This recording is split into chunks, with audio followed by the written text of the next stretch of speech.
because the quote was, you save yourself when you save others. Oh, or something like that. yes. How are the children saving themselves by going after Ahsoka? They were just putting themselves in danger. They would have been saving themselves better if they'd listened to Obi-Wan. Especially considering what happens in this episode. Choose your enemies wisely, as they may be your last hope?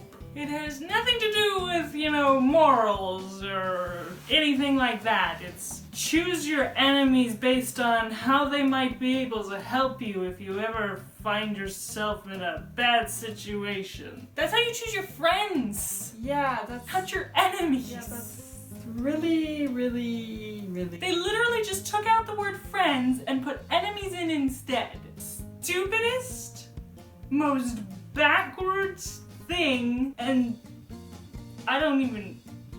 Wow. Protecting the young Jedi, Ahsoka was captured by the nefarious Hondo Anaka. Frames it as, oh, she was protecting the younglings.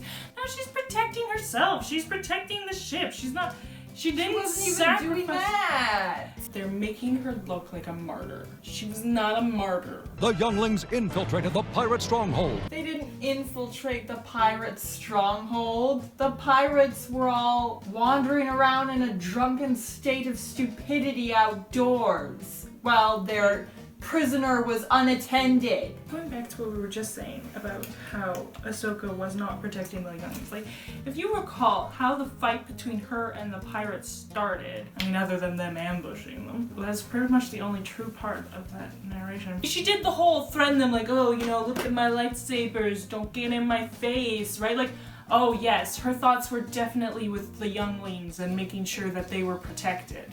That was definitely what was on her mind when she was threatening and provoking the pirates into a fight with her. I think they're still upset that we tricked them. They'll get over it once we're off their planet. They'll get over it once we're off the planet? No, they won't! I wouldn't be so sure about that. She actually talks sense for once. But who's going to pilot the tank? That'll have to do. Wouldn't it be safer for the children if she continued to pilot until they got, off, and then she, shoved the mask on, and then jumped out and jumped up to join them?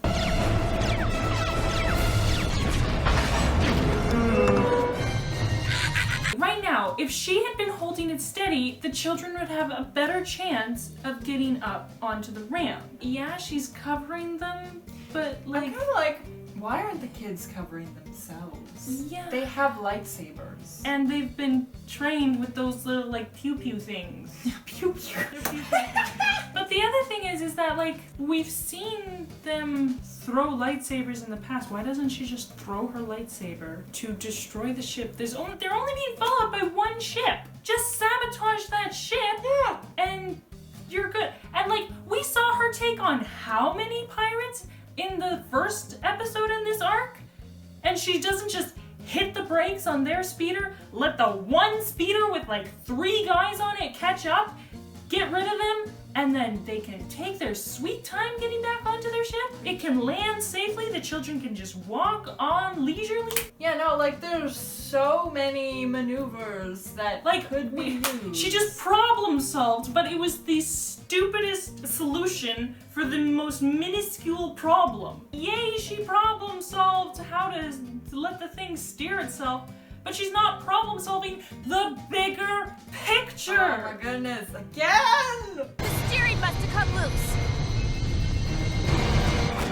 And then she tells Petro to do it! Yeah. Why? No, no, no! Yeah, if she had been steering, I think she would have handled that cliff situation better than a little kid just handled it now. Yeah, there's 3 guys? Maybe 2 more inside the thing? She could easily handle that given what we've seen from her in the past, so why isn't she just dealing with it?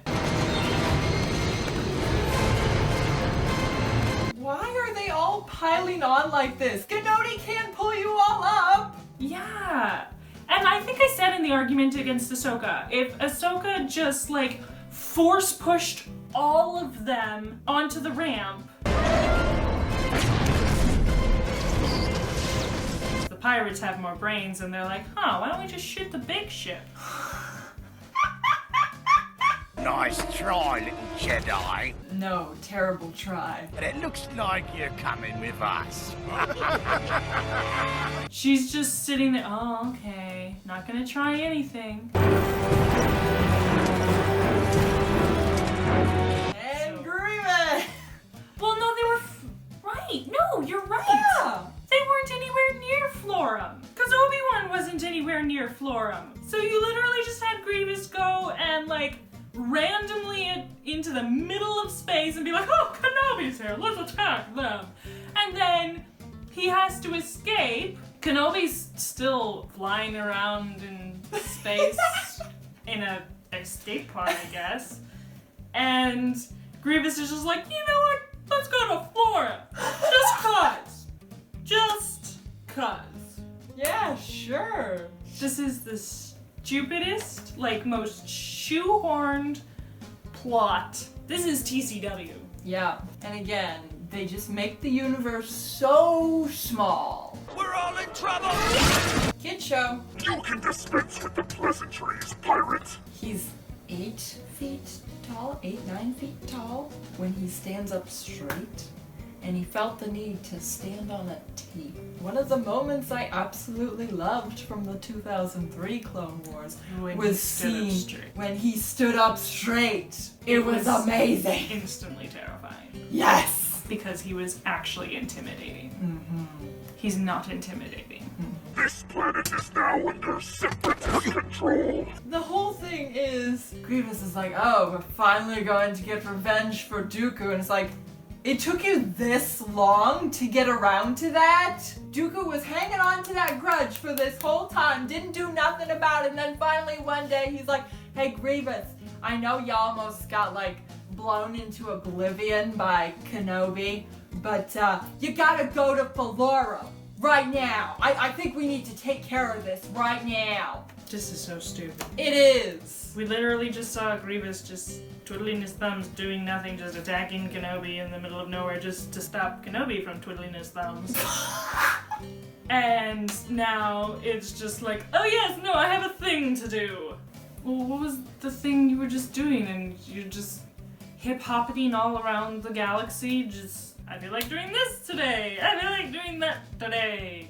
There's like, again, if you have this problem with the anthology where it feels like the Clone Wars is just a bunch of people just doing random stuff. Like, there's no progression of the Clone Wars themselves. There's no objectives. It's just like everything happens in a vacuum. Mm-hmm. There's no steps forward, there's no steps backward. It's just like, oh, they're attacking here. Oh, now they're attacking over here. Oh, here they're attacking. And it's like there's no bigger picture. If you were dealing with characters on a smaller scale, like you're not dealing with like the front line guys who are, you know, like fighting the main battle, right? Like then it wouldn't matter as much. You could have little stories just that happen kind of in a vacuum and they're completely self-contained and the war is affecting their stories, but it's not like you're actually paying attention to the war, and like then it would work. But because you were directly paying attention to the war and to politics and to things like that, it's like it's just a big mess. It's like I've read anthologies before. I think the only anthology I ever read was the Silmarillion. It definitely wasn't happening in a vacuum, because the stuff that happened definitely impacted the world on a grander scale. Mm-hmm.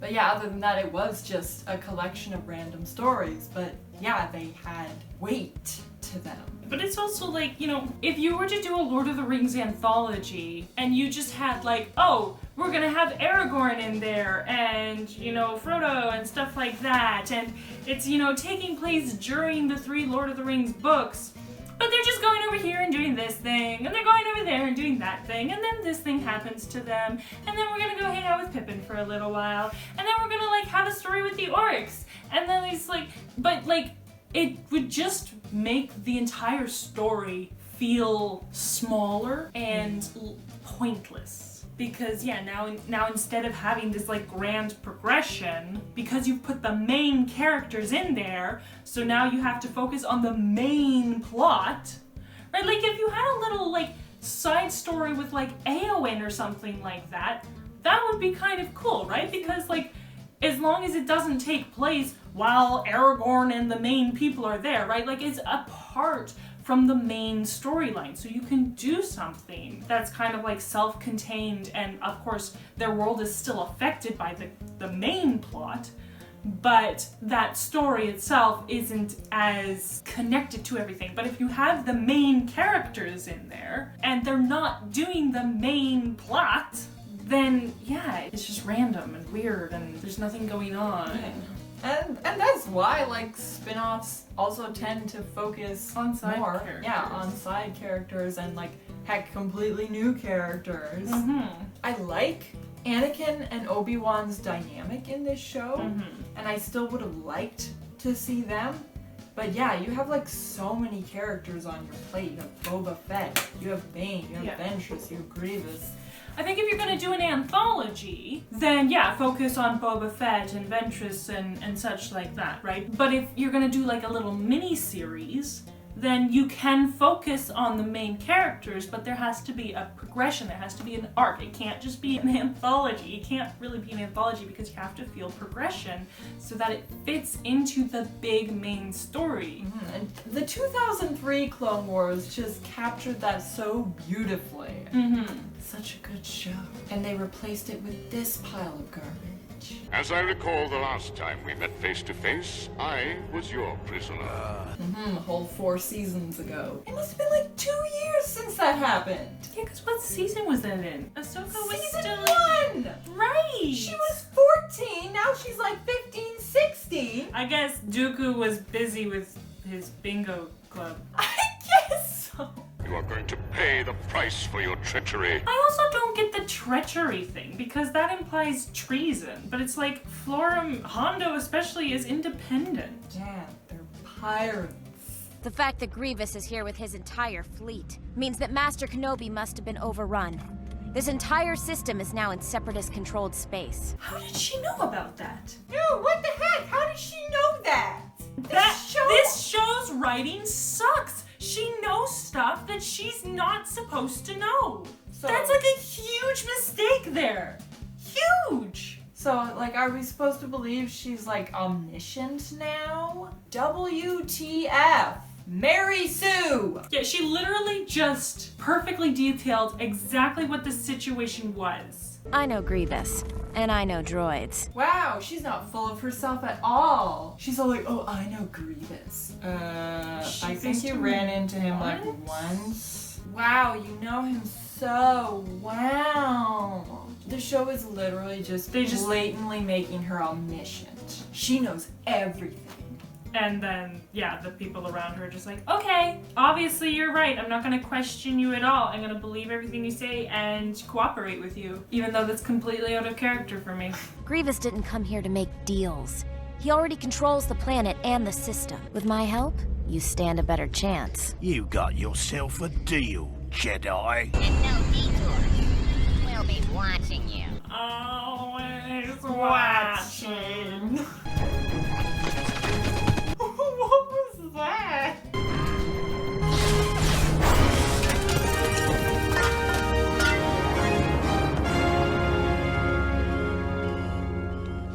Oh, this is so much BS. Again with the fanfare and the dramatic pan up.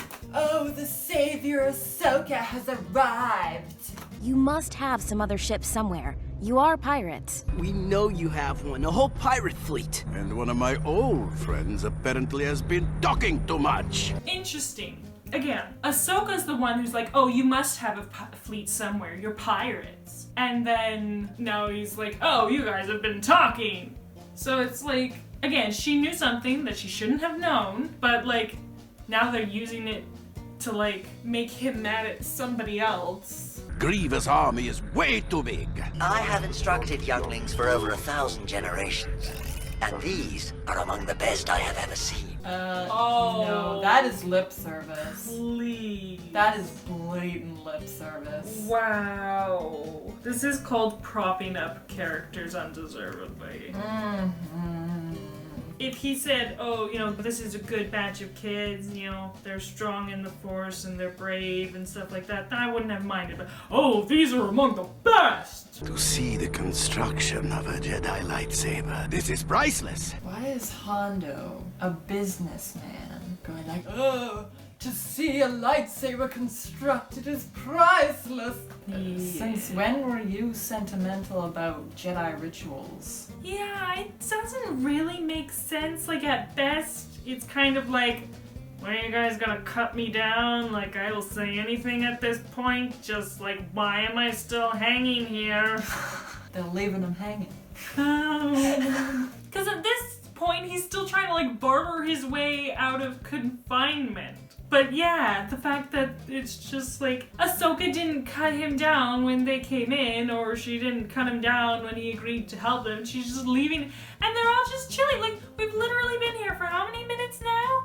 And it's just, nobody noticed them coming, nobody got an alarm up, nobody, and they were just, yes, please, construct your lightsaber. It's a priceless experience for me to hang here and watch that. I'm sure nothing could possibly go wrong right now. No stakes. They do this all the time. There's no stakes because they do not uphold urgency. They're like, oh, we're in this big urgent situation. Let's just do this relaxed thing in a relaxed way. And don't forget the stakes, guys. Amazing. Oh, that is truly amazing. I think this is Filoni trying to cue the audience. Yeah, this is so cool, right? Yeah, you think this is amazing? Yeah, get a load of it. Oh. Yeah, that makes sense. Hello, if you've made it this far, thank you so much for watching, and if you've enjoyed, be sure to like the video, share it around, and comment below, as well as subscribe to the channel so you don't miss any future content. I have some exciting news. We have our first patron, as well as over 200 subscribers, so thank you so much. And if you are not a patron, don't forget, if you want to help us continue making videos like this, you can always find the link to our Patreon down in the description. Back to the video. But I do not like taking children into battle. That didn't seem to bother you when you attacked us. Excuse me? Who started the fight? Who started the fight, Ahsoka? He was there for the kyber crystals, and like we said in the first episode, if she had just given him what they wanted, they would all be okay. But the thing is, instead, she forced a fight. She put the kids in more danger by choosing the violent route instead of, like, bargaining. Then, I think as we kind of said in the argument against Ahsoka, she's, like, getting upset at him here for encouraging a kid right before they go into something dangerous. So why the big show? You didn't really have a choice. You know we have to work together. She's just like, oh, come off it, you know, you're just acting so that we'd, like, cut you down and blah, blah, blah, which I kind of said was potentially it, but then, like, the fact that they're like, if that was what was just happening, I was able to gather that without her spelling it out for the audience by saying it. Yeah. This is show versus tell. They just had a character say it. So in case you didn't catch it in that scene there, this is what was happening. That's horribly done.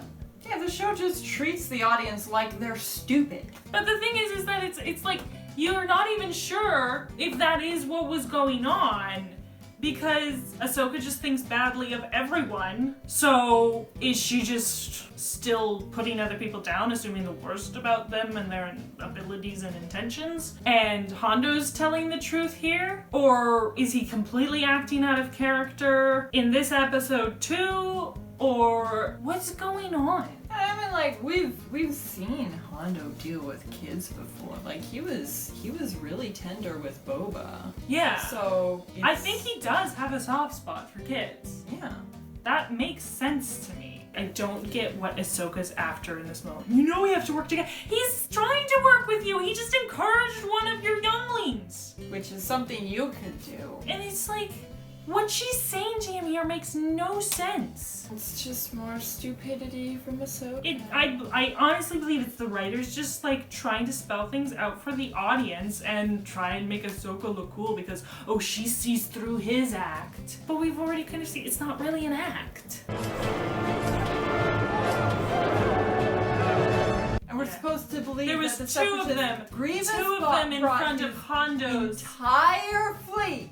And they're all just having tea. They're all getting coffee at the same time. Wow, such amazing writing. There was, yeah, because when she like came in, it was just like, whoa, we just battled through the whole thing to save you. No, there was two droids in front of his door, and they did not see you coming down the big long hallway, which we just saw, and nobody else was there. Everyone else is getting coffee. Wow, Ahsoka, you're so cool. No. Metal doesn't burn. What is this BS? Why is Grievous overseeing this? He's an important asset to the Separatists, and they literally have him twiddling his thumbs on Florum, dealing with something that was very capably handled by like some of those assassin droid things. You know why he's here? So that he can look like an idiot. Because they just spit on him throughout this. And it's... showboating again. Yeah, showboating Ahsoka.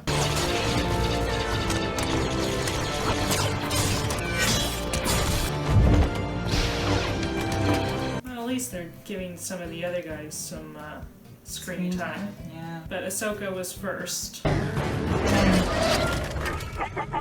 What? Did Grievous just stood there and let them go right past him? Use your... Dude, you could have pulled out your lightsabers and obliterated that ship. And instead you just watched them go by and was like, oh! Like, what? What is so funny? Nothing is funny. Here we go again. What's Ahsoka doing? She's obviously not blocking like she was at the beginning of the episode. We all trusted you. What does Hondo care about trust? That's not his thing. No, it's not. Profit is his thing. If he cared about trust, why would he do anything that he does? I think it's just to make him look stupid and pathetic. Because like this entire thing, they've like, oh yeah, he's so great, he's so cool, he's so like skilled and smart, and they're making him C-3PO. He's literally a shoo-in for C-3PO. You gotta have this stupid droid to be the sidekick for R2-D2. Like he even talks the same way as C-3PO. He just stands there. He could have slaughtered them all by now. Yeah. And What why is didn't she pull being out her completely lightsabers? useless? Oh no, don't touch them. Yeah, my lightsabers are over there and you've already got your lightsabers out, but I'm going to sacrifice myself for these children by getting in their way while they are holding their lightsabers. So I'm going to be their pincushion while they try to defend themselves from you, because a lightsaber, the ones you have in your hand, will cut right through me and do nothing to save them. What a moron. My lightsabers are right there. And I love to use them. Yeah, in every other situation, she gets aggressive immediately, grabs her lightsaber, pulls them out, and people are like, hey, whoa, calm down, Ahsoka. And now she's got children behind her, and she's just like, meat shields literally will do nothing against lightsabers. I'm like butter in front of a knife, trying to protect more butter. I swear, the writers... in front of a hot knife. Yeah, the writers were like, okay, what is the stupidest thing Ahsoka can do? No, they're trying to make her look good because, oh no, I must protect the children because I care so much about these children. Remember that like scene from the undercover arc with Obi-Wan Kenobi, and I was like, which would you rather? Like go through a boring meeting or train younglings? But oh no, don't hurt the children. Yeah, this is apparently character growth because we've seen absolutely nothing to show that she's changed her opinion of younglings. No, except suddenly she's sacrificing herself for the younglings. We've seen in season 2 that she likes kids. We've seen in season 3 that she hates kids. She taught kids. In season 4, she hates kids. Oh. Now in season 5, she'll sacrifice she'll herself. sacrifice herself. There's literally like a peer teaching. I don't know why they put her in charge of that group. Yeah. They were literally the same age as her. Yeah. It made no sense. None. So I don't even count it as. Especially since it made Satine a complete hypocrite for employing Republic aid through the Jedi. Completely throws her neutrality out the window. Oh, the Jedi are violent and, let's have them come in and teach our children about, corruption. From a corrupt Jedi, no less. Wow. And I'm pretty sure she, accused the Jedi of corruption. Or at the very least, she sees them as violent. Mm-hmm. And, oh yes, please come in and teach our children. Why don't you get the Death Watch to teach your children? Yeah. Run. All of you, run!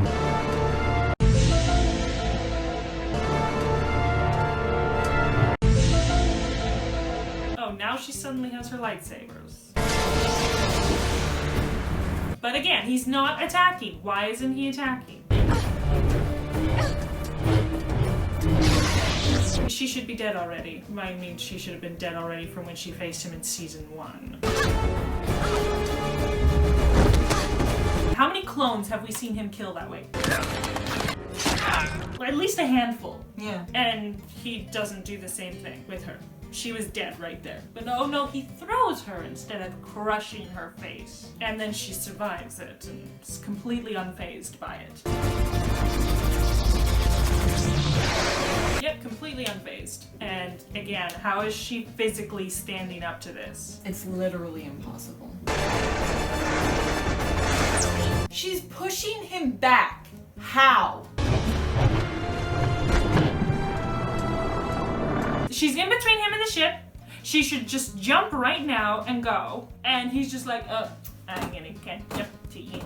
Yeah, but seriously, just watch this scene closely. Pay attention to Grievous. And he starts advancing. He gets about halfway there, relatively close to her. They put him back! They put him back! Oh no!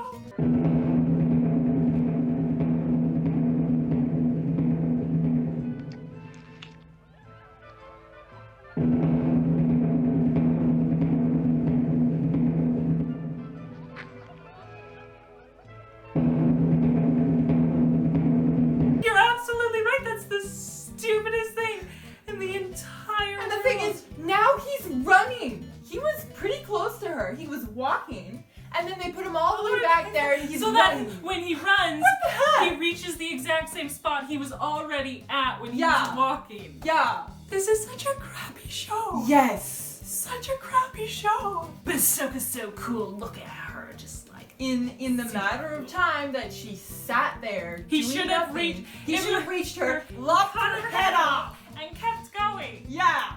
Jumped on the ship, slaughtered all the kids. Voila, that was a piece of cake.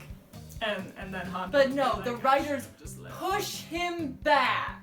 Unbelievable. Well, they pushed him back this whole time. The fact that she's been able to push him off and go toe-to-toe with him, and he literally grabs her head in his claw and throws her on the ground, and she's completely unfazed, and they've just been spitting on him throughout this entire fight, just like they did in season 1. And he can't catch up to her. Unbelievable. And he doesn't jump after her. He doesn't throw his lightsabers. He doesn't use his mechanical body to jump. Oh my goodness, they have him curl up in the fetal position. That's disgusting. It is. Disgusting character treatment. Oh, but he's supposed to be intimidating. He's, this scary villain. No, he's a slug. Because that's how you write him. That's how you portray him. He literally had 4 lightsabers in his hand, and instead of deflecting the blaster shots, he curls up on the ground like a baby. The general wear and tear on my men. Oh, and now Kenobi's suddenly here? He's not floating out in space in an escape pod? What happened? How did he get here? What is going on? I guess they flew out to meet Kenobi because they knew where he was? What? Florum is still under Separatist... oh, wait, what, are they trying to say that they arrived and helped them take back Florum from Separatist control? Or is Florum still under Separatist control and Hondo's just gonna set up shop somewhere else? Like, what's going on right now? So you mean to tell me you were staging a rescue, not attempting to hijack a Jedi starship? And I do enjoy that, like, Kenobi knows what's what, but he's just kind of like, hey, it's Hondo. It's kind of weird that they're, like, making this, like, thing between her and him. I guess it's to give Hondo more heart, but, like, he already had heart. The most eventful since the time Master Yoda went to find his lightsaber crystal. Remember that thing CinemaSin says about, you know, they mention casually a story that would have been more fun to watch than this one? Mm-hmm. And we're literally watching an anthology, so we could have watched that story. Yep, but they gave us this one instead. You could literally have Yoda tell it. That would have been so fun to watch. You see the younglings gathering their crystals. Ahsoka's nowhere to be found because why does she need to be part of this arc? And then Yoda is on the ship with them as they're flying back, and they're going through hyperspace so they don't get attacked while they're going through dangerous territory. And then, yeah, there's a comment made at the beginning of, like, the 2nd episode in the arc. Huang makes a comment like that, and they're like, oh, tell us that story. So then the 2nd and 3rd episode in this arc is that story of Yoda's adventure when he was getting his crystal. That would be awesome. I would much rather watch that. This was absolute crap where they spit on characters, and Ahsoka was a total Mary Sue, as always.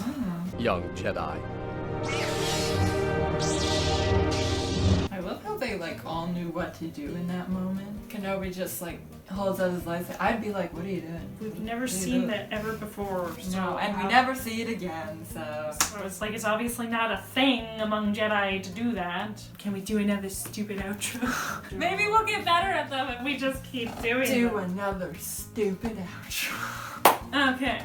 Pepsi, if you want to sponsor us, we're open to that. I don't like Pepsi or cola. I mean, I love Pepsi. Totally sponsor us. In the meantime, Pepsi can like and subscribe and comment and share and all that. And all that. Yeah. Yeah. Yeah. We're good at this. Yeah. We're gonna get better. Someday we'll be able to do an outro.